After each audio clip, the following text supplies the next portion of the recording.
Bonking during run. So Janice one asked a question. Always have issue during run leg. What can we do to avoid bonking during the run? Okay. That's a great question. A lot of people actually ask this one. Who here struggles with energy during the run? Anyone? Yeah, run is my nemesis. I'm like, after the bike, I'm like going hard. I'm feeling good. But then when I get off, it's run.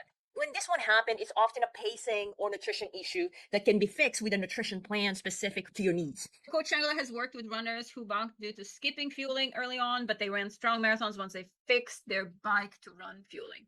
Yeah, so Janice and all the other athletes here in the group, if you are having this issue of bonking, I know it's heartbreaking. It is frustrating because you put so much in training to give everything on the bike only to hit a wall on the run.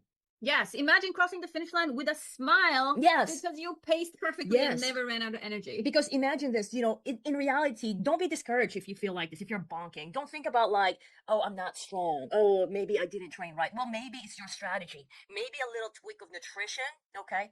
And then also, so nutrition, fueling, pacing, not just the run, but also the bike. We need to combine this two together, okay? So, well, what we're going to do today is that we're going to break it down so that you know the next steps, okay? That will help you if you're the type that you're bonking or you dread the run because you're afraid that you tend to bonk. Yes, Ryan says he has soreness after longer runs and he feels it. Okay. All right, so let's get into the details. Are you guys ready?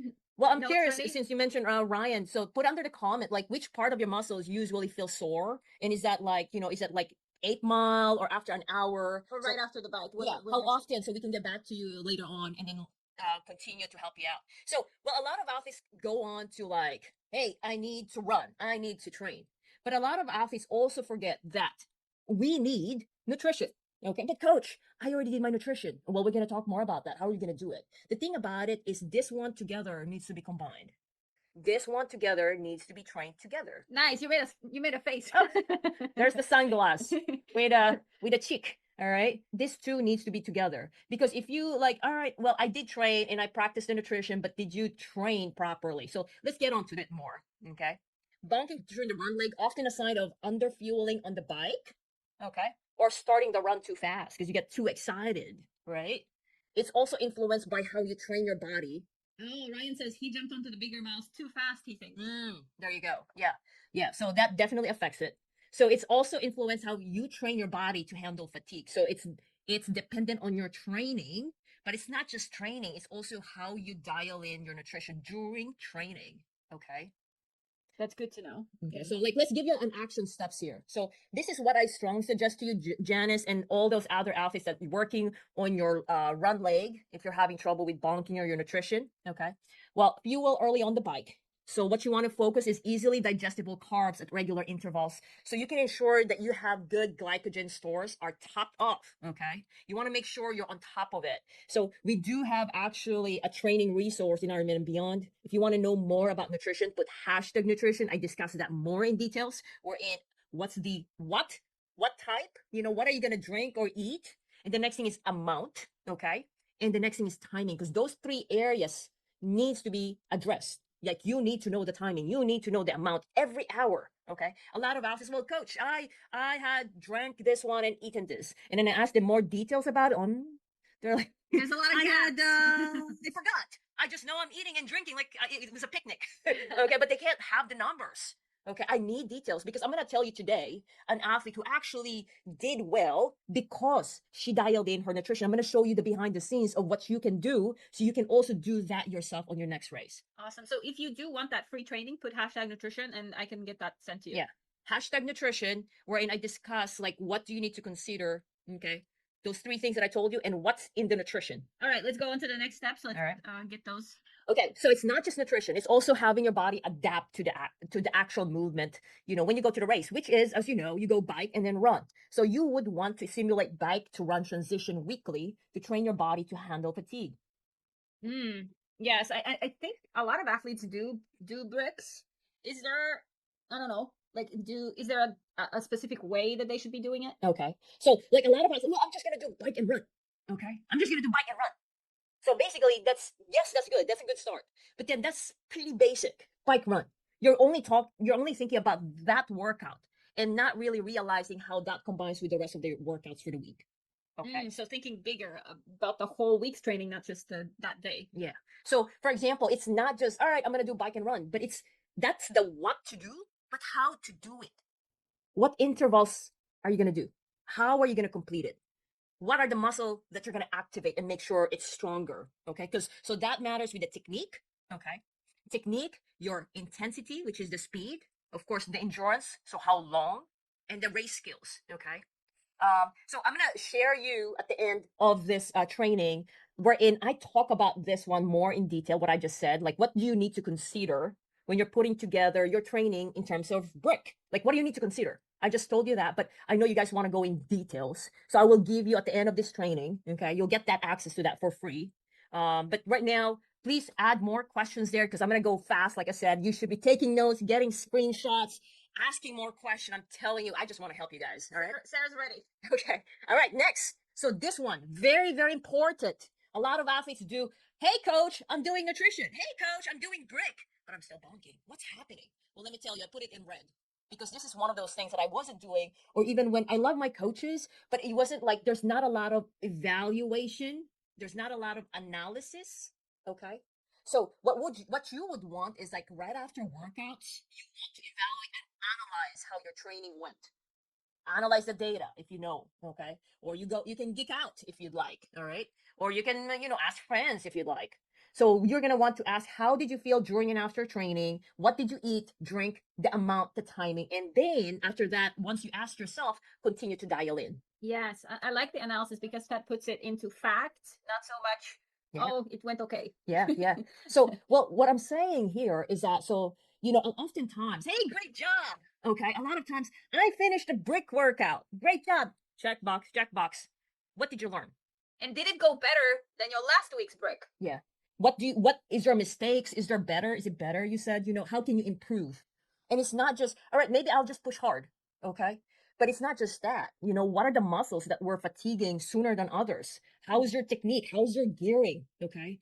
And when you get off your bike, how do you feel? Because if your legs were already fatigued in the beginning of the run, you may not feel it right away, but it could definitely affect in regards to the bonking at the race. So it's not just about nutrition. Okay. So you want to make sure you evaluate your how you train. Yes, and I want to know who just had their eyes opened and realizing that, oh, I don't do enough of this. Yeah. Who here saw that's something that they should be doing a little bit more of? So yeah, so I want to ask you, are you guys doing that already?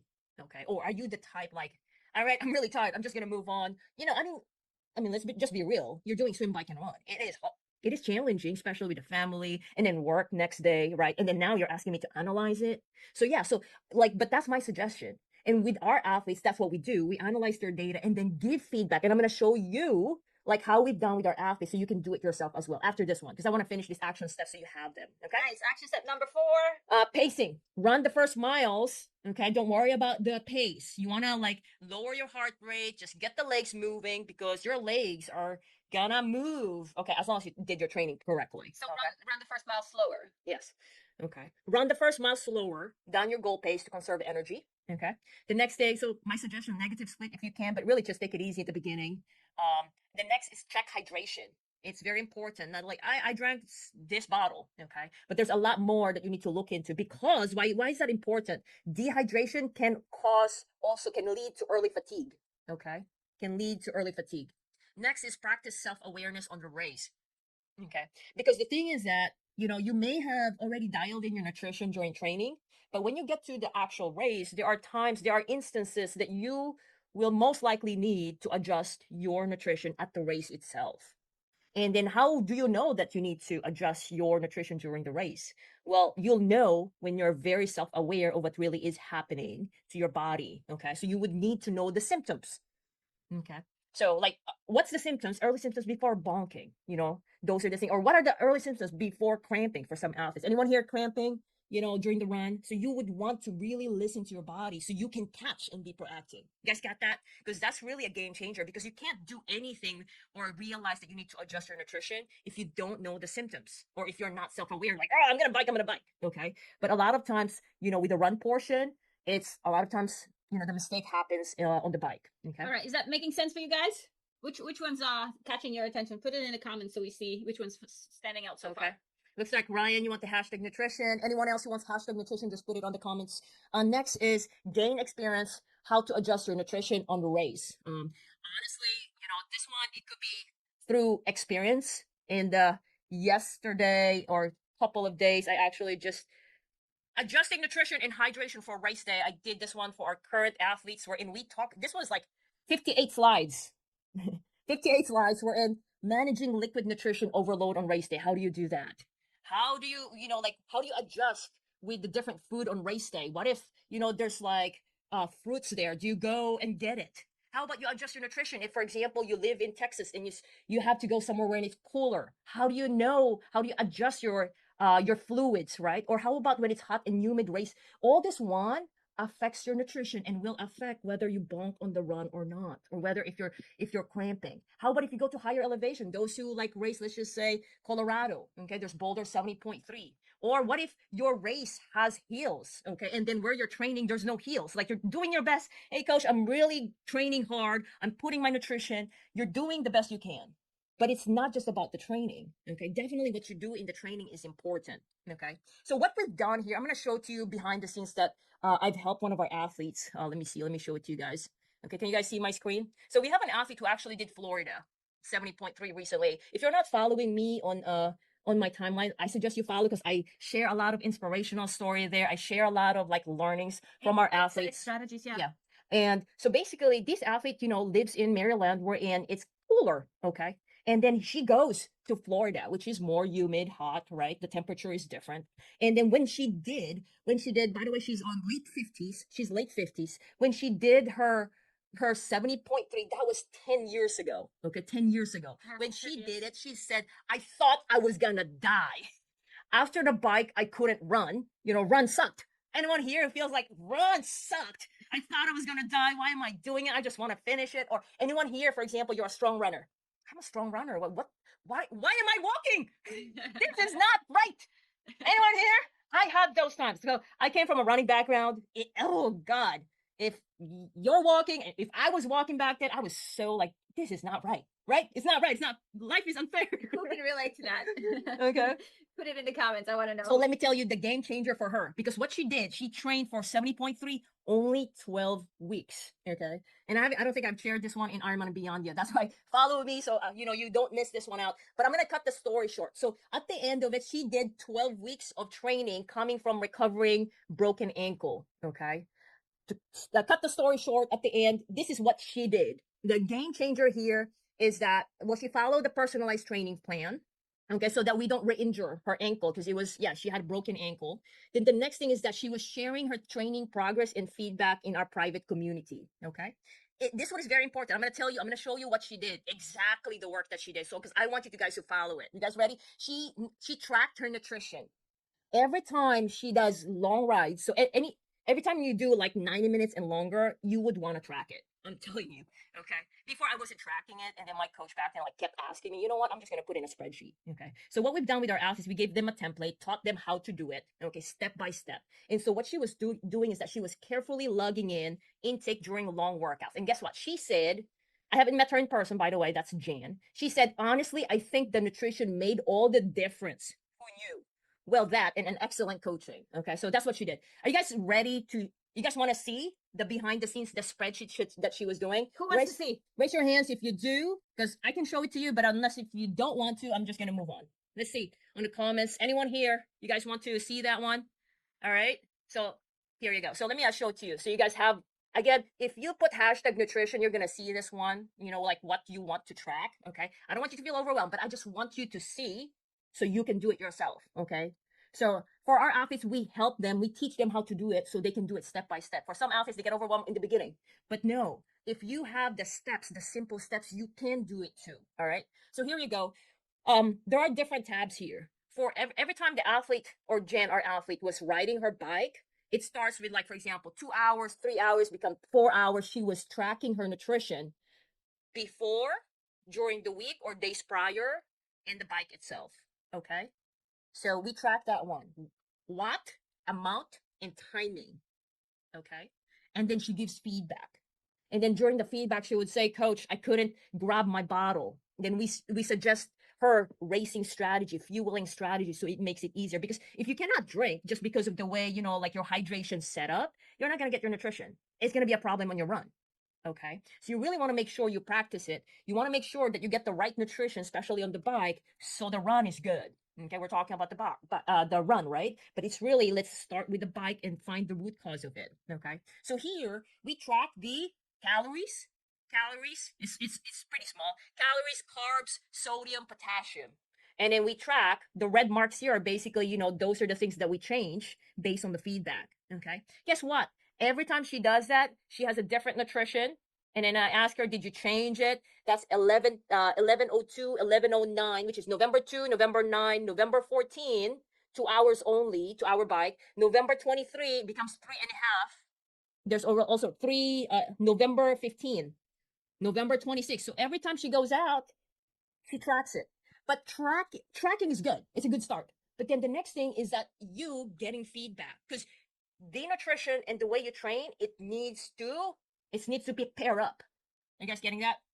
Okay. Yeah, you need to change something if there's a problem. You need to address it right away. Okay. So I hope you guys got a lot from that.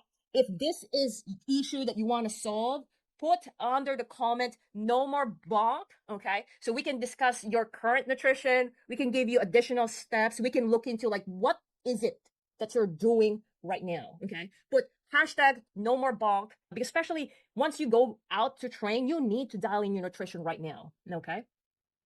All right. So, Yes, Jen, I hope that answers your question, because we're going to move on. Vinetta, you going to say something? Yes, nutrition makes a huge, huge, huge difference. Who here is ready to just run through the finish line because you did your nutrition right?